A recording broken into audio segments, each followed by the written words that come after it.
continues to be on issues like what the Trump administration is likely to do on day one in office. We also have some pretty non-Trump related guests here on CNBC-TV18. Joining us today is Bhumi Pednekar. It's great to have you join us here in Davos, Bhumi. And here's why Bhumi is here, because she is a young global leader as part of the World Economic Forum.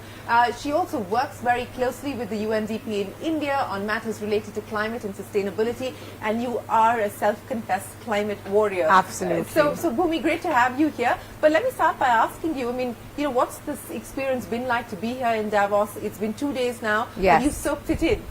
I haven't soaked it in yet, but I would consider today to be day one. A lot of positive conversation, a lot of conversation around action and impact. I think one of my biggest driving force in my career, especially since I became an actor, is that I realized that I have soft power and Yes. I want to use it to the best of my ability towards creating a better world. I know that sounds very idealistic, but I feel like if all of us have aims like so, together we can truly make a difference. And answering your question specifically, I'm very excited to be here. It's a great opportunity. It's a great opportunity because I get to be in rooms where people are trying to make actual change.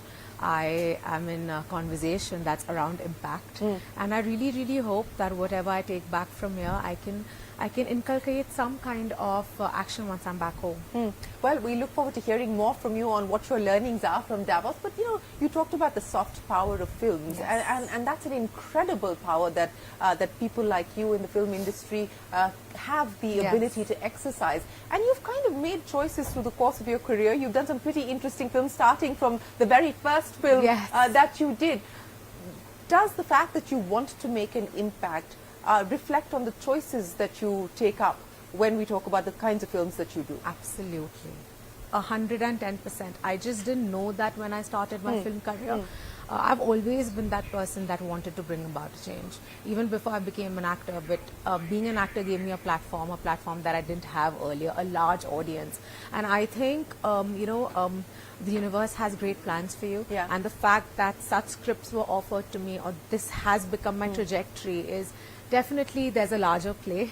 And I'm very conscious when I choose my cinema. I'm very clear that I'm not going to play a girl that doesn't have agency. I'm not going to play a character that does not represent the progress that we want to see in the world. And again, I'm very, very fortunate that I have the kind of filmmakers that trust me with content like so. And from my first film to my last release, which was Bhakshak, from Dam Laga Ke Haisha to Bhakshak, I think the roles have been very diverse, but I can proudly say that all of them have contributed into creating positive impact. Well, I have to say that some of those films that you spoke of, and the first one particularly, Yes. which is really something that I mean, it stayed with me for a long time because of the way that you portrayed that character. But you talked about women with agency and not wanting to play parts that don't reflect that. Yes. As a young person in the film industry today, and as a woman in the film industry today, how easy or challenging is it to find your own voice, to negotiate things on your own terms? I don't even want to go down the pay debate, Yes. because we're not going to get answers to Yes. that one, and that discussion and that disparity continues, but not just in India, across the world. How do you find your voice? How do you find agency in an industry where it's hard to do so? Look, I've realized, Shereen, that if you are an individual that has an opinion, and especially if you are a woman that has an opinion, you will be pushed into a corner. Right? There's a lot Have you been pushed into corners? Oh, yeah, many times. There have been times that I've been in a room and I've been like, no, that's not important. Let's not talk about it. But the point is that you meet allies, you meet other women that are championing the cause, and you find inspiration from them, you find strength from them, and you realize that, okay, there's a reason why I'm here, and I want to live my life a certain way. And a lot of it also reflects in the films that I do, and the messaging that the films have.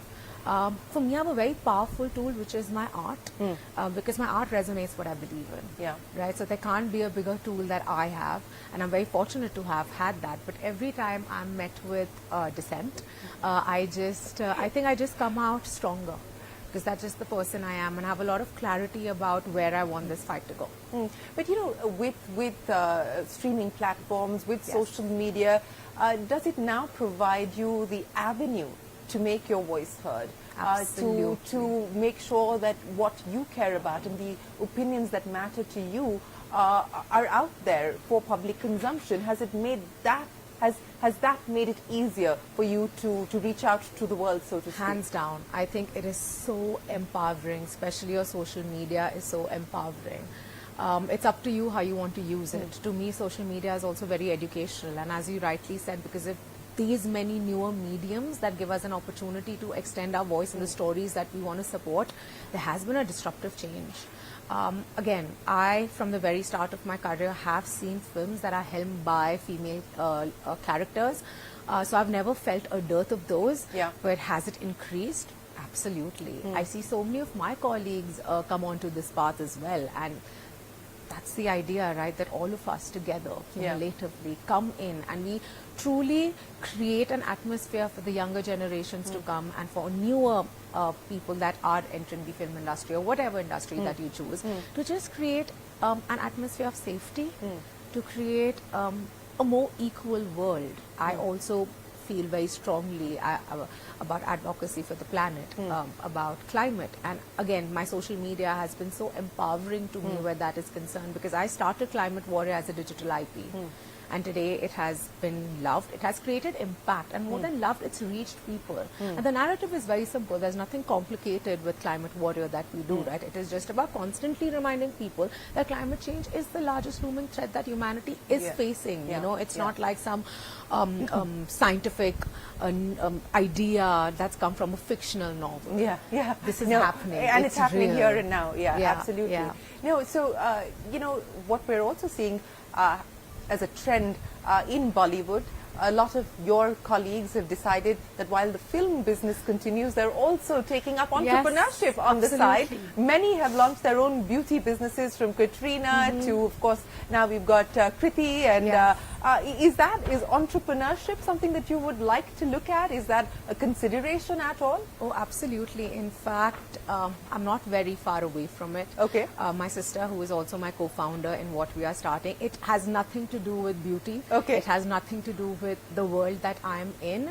I don't know if I have a permission to give in a lot of information. Go right ahead. Give us a sneak peek into what you're going to be launching. I would say that whatever I'm getting into, I'm about 2 months away from launching that, and we are very proud of it.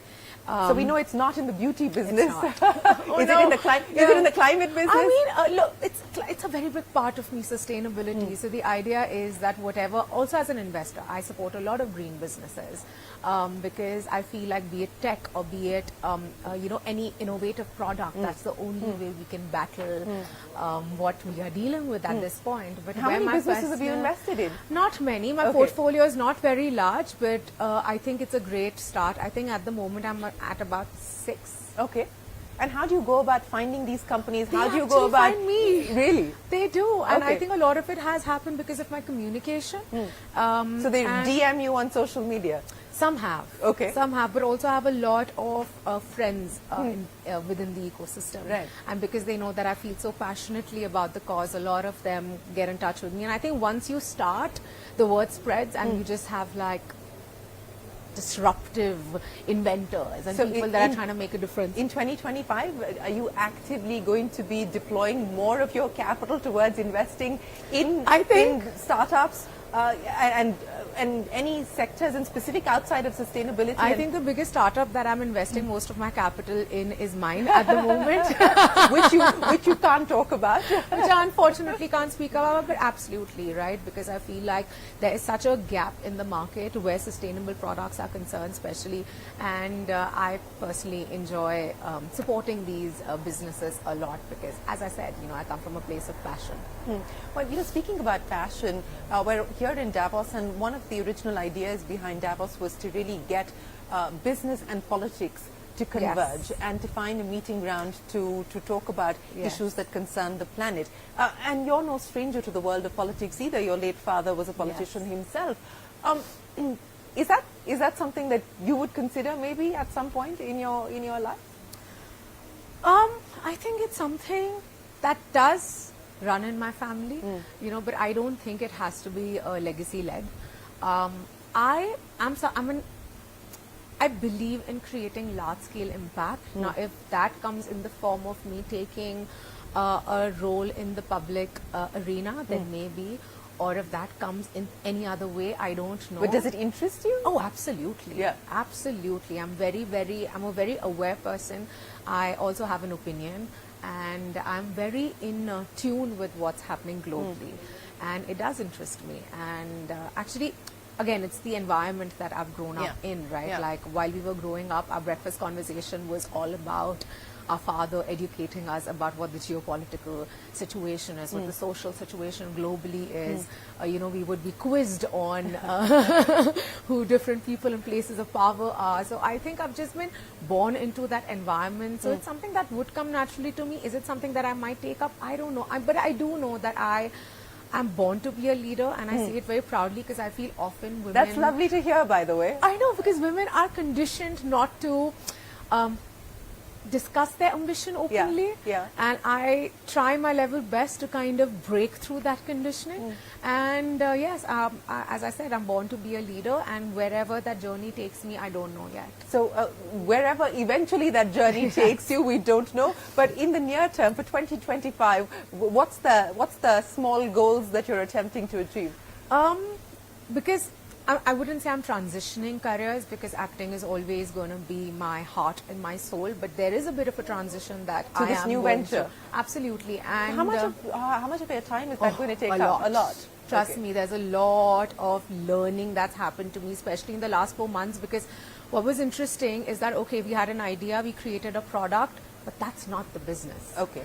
So there was, anyways, I don't know if I should. So it is a product. I think I'd probably it is a product. We've established that. The thing is that, no, I might get carried away. So I'll save it. But yes, and a lot of our time, effort, work has gone into it. And do you have external investors on board? Not yet. Okay. Well, are you looking for external investors? We are. Oh no, I don't know. I wasn't prepped for this conversation. I have a feeling. No, this is going just fine. But we are completely bootstrapped at the moment, and from whatever I have been advised and whatever I've understood, again, I don't come from a world of business. So this literally is me making your debut. Making my debut and putting in a lot of my hours into understanding how it works. Because it's great to have intent, but if that intent is not backed by, in the most basic way, profit, you're not creating real impact. Yeah. And that was my learning. Yeah. Right? And I really hope that whatever my sister and I are creating, it is going to be a large part of our legacy. And I'll end by asking you, because I love the fact that you said that you believe that you were born to be a leader, and we have as women been conditioned not to talk about our ambitions and not to talk about our dreams. What did you do? What did you unlearn to be able to get the confidence to say that and to sort of, be so public about it? I think it also, I didn't have an option. I realized very early on that because of the field that I was entering, I don't necessarily fit a stereotype that was created over years. Yeah. And I did not necessarily match a certain beauty standard, etc. When I was entering films. And that's when I realized that for me to be a person of my own and to believe in my values and what I want to achieve in life, it has to stem from a place of extreme confidence.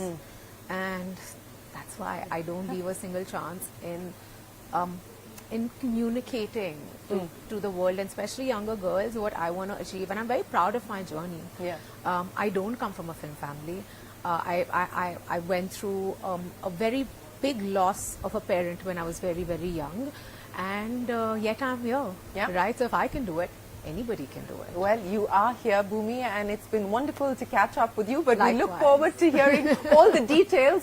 You've got the sneak peek here from Bhumi Pednekar on her entrepreneurial journey, which is kick-starting now, the debut here on CNBC-TV18. Thanks so much, and we wish you all the very, very best. Thanks for joining us here in Davos. We are going to take a break, but there's a lot more that's coming up. Stay right there. Don't go anywhere. Our conversations continue. Davos 2025.